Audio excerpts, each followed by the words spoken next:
cards found in an old barn from more than a century ago? I've got the story here. Hey, it's Mike. Thanks for tuning back in. It is Attic Find Friday, the best day of the week. I'm excited to be back. I don't think I've done an Attic Find Friday for a few weeks. In fact, I haven't put out a video since Monday morning. That's the longest I've ever gone without putting out a video by it's at least a couple days longer than normal. Just a kind of chaotic, stressful week for me, but I'm back and better than ever. So I'm excited to put this one out.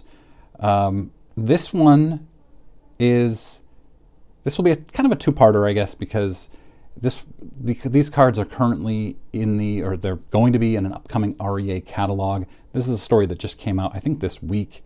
So make sure you're subscribed, click the bell icon so you get notified of any new videos.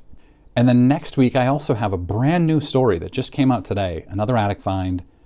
So I'm excited about that one too. So you got to be subscribed. I mean, Attic Find Friday I love it, and I hope you guys do too.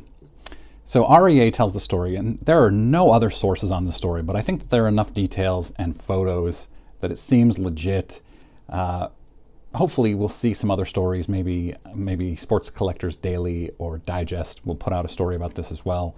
But a woman named Robin, her grandfather was born in 1898, and in the early 1900s, his parents opened up what was essentially a department store. It was a general merchandise store, and they billed it as the first department store in their town in Central Florida in around 1910 or so, or early 1900s anyway.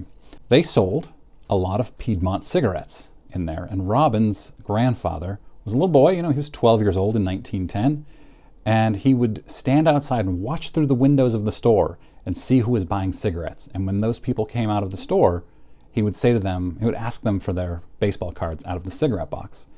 And inevitably, a lot of grown men didn't want baseball cards back then, and so they would give them to him, and he amassed a huge collection of cards.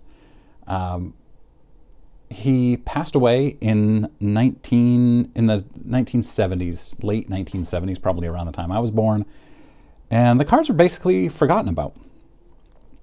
In the 1990s, Robin's parents were visiting Robin's grandmother, and on the property there was a large brick workshop that they called the barn, so a little creative liberties here calling it a barn, but it was the barn where Robin's grandfather restored antique automobiles when he was alive. And nobody had really gone through it. It was kind of untouched, everything that was out there. And Robin's father was kind of poking through, seeing if there was anything of interest to him in there. And he pulled out an old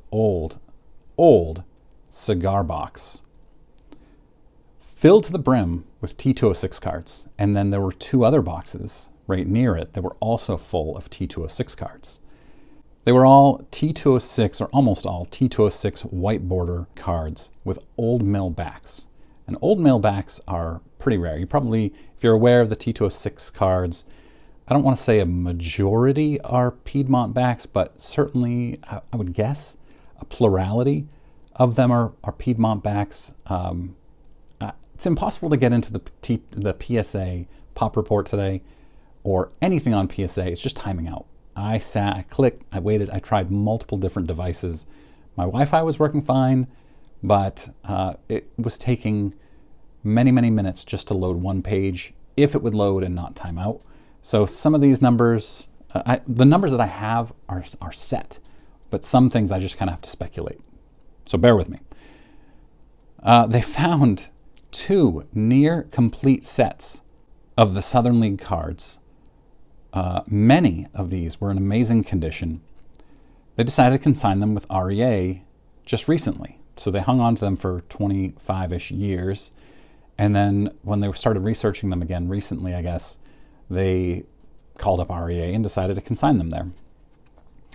Now, there are not many details of what cards were found, but if you zoom in on any of these, this one photo, and I'm going to zoom in here, you can see what I believe is 3 Ty Cobbs. You got the green portrait Cobb, you have the bat on shoulder Cobb, and the bat off shoulder Cobb.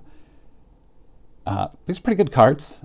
I'm speculating that these are Old Mill, but I don't really know. I am only saying this because in the article it says the grandfather mostly collected Old Mill backs.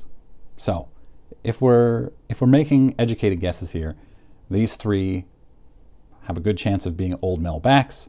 I do see some other backs in the back right of the photo there.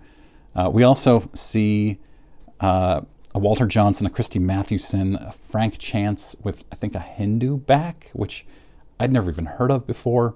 I assume it's Hindu back because it's stacked on the right-hand side next to cards that are upside down with Hindu backs. The Cobb Green Portrait T206 has a PSA population of 823 cards, but only 8 of those 823 are Old Mill backs. So it is pretty rare.